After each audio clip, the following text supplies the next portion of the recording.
What's up, people? Welcome back to the channel. Okay, let's try this for a third time. No idea what's happening, but my recordings keep getting cut off. I have no idea what randomness is going on. Maybe I've been hacked. Oh lord, it's happened. Okay. Anyway, I think it's because I was just slightly running out of space, freed up some space, and I've been so busy with been not paying attention to the little things, and that's been screwing me over. So that's enough of that. Don't forget to like and subscribe. Still got the giveaway going on for the Ash Blossom. And well, yeah, that was it. I thought I had another thing to say. Let's just get right into the market watch. Starting with the Plunder Patrol. This one, I'm not gonna go too long with this, but the Plunder Patrol ship, the Fusion one, it already has its reprint, and it's still about $2 to $3. In my, I guess, in my opinion, if you if you have these, cool. If you're trying to play the deck and you're missing some cards, I would say I would probably try to get rid of them. Maybe try to trade them for other things, and then go over to your locals or something and try to talk to your locals, see if you maybe get 3 for $1. Like, I understand it's only 8 cents, but sometimes that's how it be at locals. Or there's also some locals that sell it to you for exactly what it says here. So yeah, if you can find locals that does that, maybe trade these off and then try to get yourself a good copy of these. The Plunder Patrol, the emblem. The emblem is still expensive, even though there's obviously the reprint going on. Stay away. This is just straightforward. It's like the third time I'm trying to explain this, man. Like, yeah, I said, I would just stay away from this right here. I very much see this version going even lower than 20 cents. So these are gonna be like 10-15 cent cards probably. Now the captain's a little different. You can see the captain is at 275. You think, okay, that's not a bad price for the captain, especially because the ship is still holding value, but the rarities are switched around. As in the original is the secret rare and the reprint was ultra. The original is an ultra and the reprint is going to be secret. So I think the secret rare is going to probably be lower than this 275 price. So just completely hold off on this and just wait. You'll probably get these secrets for like $1.50 to $2. Bestials have in the YCS we had over here in Pasadena and in the YCS going on currently right now as I speak. Bestials have just proven themselves as the way to combat the Shizu tier element strategy if you can't run Dimensional Shifter. If you can run Dimensional Shifter, then bam, you can run Dimensional Shifter. That's a big thing right there. But if you can't, or if your deck could use them, the Bestials are the next best. I wouldn't say they're the next best thing. They're probably just as good as D Shifter, but it very much depends on how you use them. D Shifter is like a blanket end all be all. But the Bestials right here, they could get you, they could gain you the different advantage in different ways, and that's very much reflected right here. Druid's Worm was, it was even low at 140, but it's solidified at around around the $3 price point. I would say solidified around there at like close to $3, but it is now just hidden over here at 852. Well, as I said, they're 852. You could get them for $8, but it's basically $8 card. It's more than double its price, and it just makes sense. It's complemented well by the Magnemite, and the Magnemite has also solidified itself. It used to fluctuate. You used to not know, like, oh, it was 8, it was 12, 13, 15, down to 12 again. It looks like this $15 price point is here to stay, and it is not going to be going any lower during this Ishizu kind of tier element point in time, this tier 0 moment. I don't know how long it's going to last. There's already talks about a potential emergency ban list, and I wasn't thinking about it because even though this tier 0 and it's hard to beat, I feel like there's still ways to beat it with a lot of decks, even if you don't get Shifter. So even if you don't have the Shifter, like, if they don't mill all your good stuff, and if you maybe you have a couple cards in the graveyard you can work with, and you have a decent hand, there is a way. But at the same time, they really mess with decks. Like, I think that's probably the key part. I'll probably talk about a little bit in another video on like all my feelings about it, but yeah, I think just the fact that it just messes around with messing around with decks too much. That's kind of what might get it on an emergency ban list. Cashier Fenrir, this right here is pretty much the, the I guess the second best thing you could use against them. Like the first best thing would be Shifter, and then another category of one of the first best things to use would be Bistials and having DD Crow to get rid of certain stuff. But the next best thing you want is Cashier Fenrir. After they've already made a board, banishing things face down really puts them in bad spots because they run one of a lot of like their key cards. So if you can start banishing things face down, it's going to put them in a spot where it's going to be hard for them to come back, even if they keep fusion. Like they're not going to they're not going to have the best options, or they're going to have to start beating you down just by flipping things with the field spell and hitting you for for the extra damage. But unless like I said, if you're able to start banishing stuff and you have you got advantage, you can go and use that to win the game.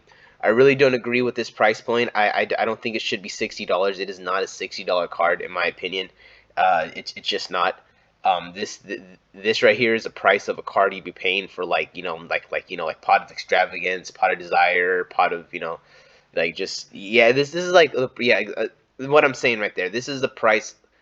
This is the price of a freaking card that has draw power. Like this is the price of a card that you would pay that could win you the game on its own. And yes, I guess in certain situations it can, but you can't just top deck a Fenrir against a full board of freaking chair elements and just say you're gonna win. It just doesn't work like that. So like, I don't know. It's just I'm just looking at it. It's like, man, like if it was like a draw card, like a pot card, you activate it, you top deck it, activate it, get 2 cards, and maybe you could put a little combo together.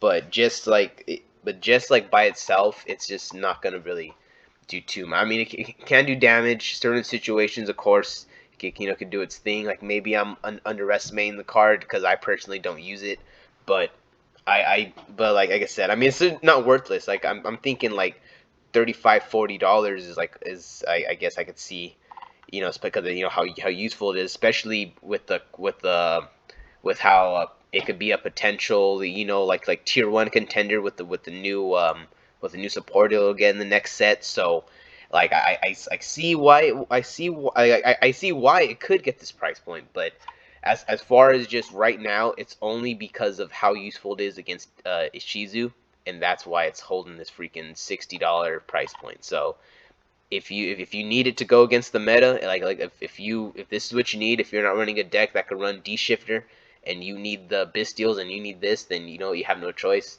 Drop the money and get it. But if you're just playing you're trying to play locals and and everything, maybe I don't know. But if you're going regionals, so you're trying to win some big prizes, yes, go and get this. You need it. Get that. You need it right now. Magnificent Mavens. This is page 2, so this is not anything crazy with Mavens, but I just wanted to point out how low some of these cards are going. Like this one's still kind of holding a similar price point, but $5 impermanence. These were like what, $6-7, $8 lightning storms. These were like at a $10 price point. This is a very good time. Even right here, like these are other cards that are cool. I'll talk about in a bit, but you even have, we'll ignore all that. We don't need any of that. But you have $10 triple tactics, $10 evenly matched. I even said that these are going to start going down to 10s, and if these evenlies go down to the $8 point, and like these go to because the market price is still 10, so maybe these are still in the 10. We're not going to go too much into it, but if these start hitting that $8 point, if these are 8, pick them up. Pick them up, because if they do not get another reprint, first of all, getting ultra rare prints of these at $8 a piece isn't bad, and if they do not get another reprint, these are hella gonna shoot up. These are that's just like even the box is at 22. It was at 20 earlier, so the box is starting to go up. These right here already have a cool amount of reprint, so maybe these won't go up. I'm thinking the impermanence might kind of hold, but the other two, those are cards that very much, if they hit $8, just get them. If they hit $6, get them. Those are good freaking buys. Like they're the good buys. You could use them. Those are cards you could use forever. As long as Konami wants to keep the interaction going, those are cards you could never not use. You always want to have a set of that. Another thing with these are also cards to look at too: Skill Drain, Linkage, and Apollosa. They're all right here in a row. I think these are good cards to invest in. Like I very much want to explore the Sky Striker matchup against Ishizu, because I think that the fact that the Shizu kind of loads up your graveyard, and depending on your build, like, because like if you run like the Metaphos Fusion, and like, like if you run some other copies of cards that allow you to kind of get advantage of the graveyard, and like the Sky Striker wants to send, wants cards in the graveyard too. It kind of seems like if you just get that one ray and you could kind of play around some interaction, depending on, like I said, it's gonna very much depending on what cards you have in your hand. That's kind of how it is right now. If you don't have, if you're not able to stop them from milling. But I wonder if Sky Striker could be a cool little rogue option. But these right here, $3.30, $3, and $3.20. I very much could see skill drain going up to like, like I said, if there's no reprints, skill drain. We're looking at that. That's like a $7, $10 card, because everyone's always wanting to have that skill drain. Like, you always want to have the skill drain. And the only other copy, I think there's a, yeah, there's a common one, there's a rare one, but the super ones, a lot of the ones that are shiny are not really in the best condition. So, there's no reprint. Yeah, it's looking pretty. It's a cool little card to hold on to. Also, Apollosa. I think, if I remember correctly, the reprint of this card was like the gold rare. So a lot of people like this artwork, but they didn't like the fact that it was gold. So having it in the ultra, and the ultras from this set look very nice. Like, I could see this being $5, creeping back up to $5, $7. Same here, 5, 7, maybe 10. This one I could see going to 5. Like, this is maybe even more, because it came out like a lot of people opened it. But if it's like, if it's solid enough, I could see this going back to 5, and that's not bad. Like, having these at 7s, that at 5. These are cool cards to hold on to. If you get like especially with this card, if you get a set of these and get 6 of these, I would have a set in the back. If you're not planning to play them, if you slowly could trade for them, get a set of these.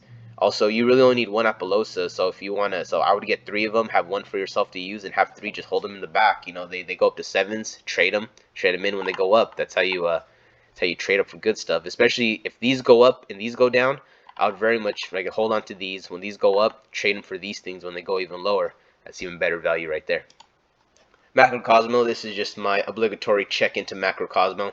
All the holo versions, I kind of checked them, are still holding in the $5, $6 range. $2 for the common versions.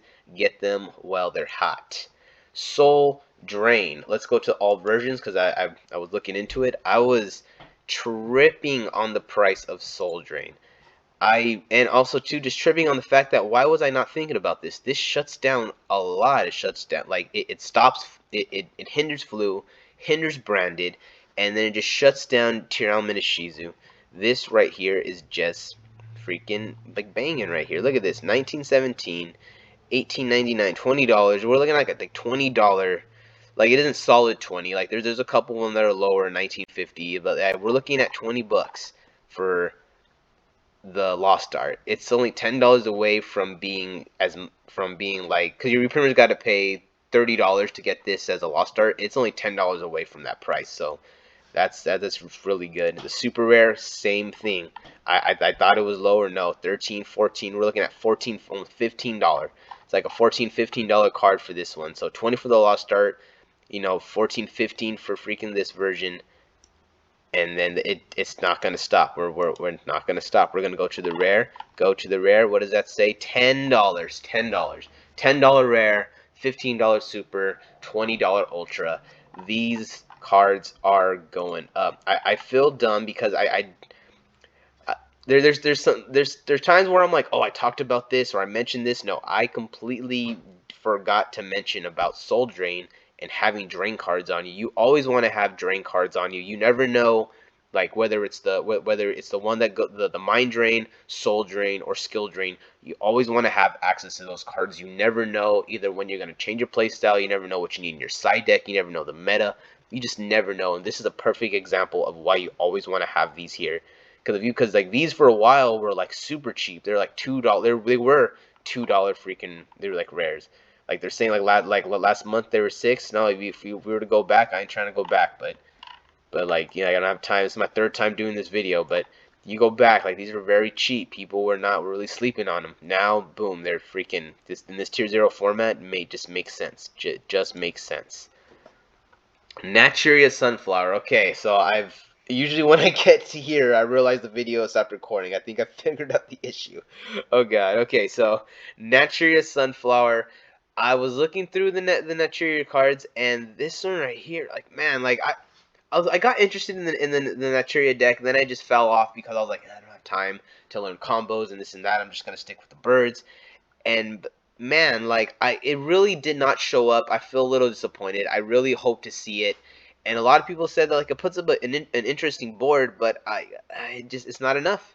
That's just like it works with the Shizu, but it either just people didn't trust it, people didn't feel it was powerful enough, the people that were using it just maybe weren't good enough to go against the Shizu because even like a lot of people playing it really understand like the combo lines and what you got to do at certain points, and like they just spend their time learning all these chain links and learning when to do things, and it just probably wasn't enough. Not enough people practiced with the deck, and maybe it just flopped and fell off.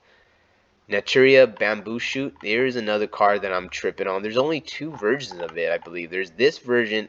There's a Duelist Revolution, I think the ultra rare, and then yeah, the ultra rare, and then there's the ultimate, and maybe there's a dual terminal, I'm not sure, but 10, 11, 14, light, yeah, like light plays are 15s. These are really expensive freaking cards right here. Wild. I did not expect some of these Nigeria cards to be this expensive still, even though they're not even being used. Here's I brought this up right here, so yeah, there's the ultimate rare. It's like not really that big of a deal. These are very expensive, but you know these are always kind of high, especially this one. He's always kind of high, you know, the hype. The Hornul, a lot of these have. So I thought these were like crazy expensive. I flipped out, but then I checked them and they have common versions. So and then this one, I don't know why this is like super high right now. But yeah, like I'll just look at this 44. Look, and then but if you go and you check on them, they have common versions. They just have like common versions, and that's just it. Like a lot of this I initially saw these prices and thought this was like some crazy expensive deck, and no, it's just certain cards like the sunflower. All versions of the sunflower are just freaking, you know, are just freaking money. Apparently I gotta start looking for damn sunflowers. And yeah, I'm just gonna end it there. I'm dumbfounded by the price of some of these hidden arsenal cards, and the fact that a lot of these interior cards are still expensive, even though they really didn't do anything. But that I guess the thing about it is just because the deck didn't do anything, it doesn't mean the deck is not good. Like there's a lot of decks out there that are good and that could play, but it just takes certain cards, a certain mindset. It kind of you kind of need to think outside of the box a bit, or maybe even need to switch up from trying to go first and you trying to go second. Like that's something that I personally had to do, to where I had to realize that you know what, I need to start playing going second, because going first, playing the decks I want to play, and then if I go first and then I lose, if I play a going first deck and I lose a die roll, it just like you know what, I like having that going second. I like having my going second deck that has the ability to do a turn one combo but has no problem losing a die roll. So maybe you just kind of gotta like do that. That's something I had to do with myself and kind of really say, you know what, I want to change my play style. And so far it's really it's been working for me. Like there's like, I mean, it hasn't been perfect. Like there's still some times where I'm misplaying stuff, but sometimes you kind of got to change your play style, and you know, kind of, you know, just change what you're doing. If you like playing combos and you're not good at doing your combos right now, or you're not liking this, maybe, you know, change to control. You know, if you play control, maybe play a combo based deck. There's also in between. You don't have to play a combo deck. Maybe you want to play salad that has, like, you know, that has big combos and it has regular kind of small controlly combos. You know, maybe, you know, like I said, just kind of get out of your comfort zone and figure out what you like. And you know, maybe more decks like this could start working if we all do that. Well, that's it. Went on my rant. Finally got the video out. Man, it feels good. I finally finished the video. That's the end of it, guys. Don't forget to like and subscribe. Thanks for sticking around. Peace out, and I'll see you in the next one.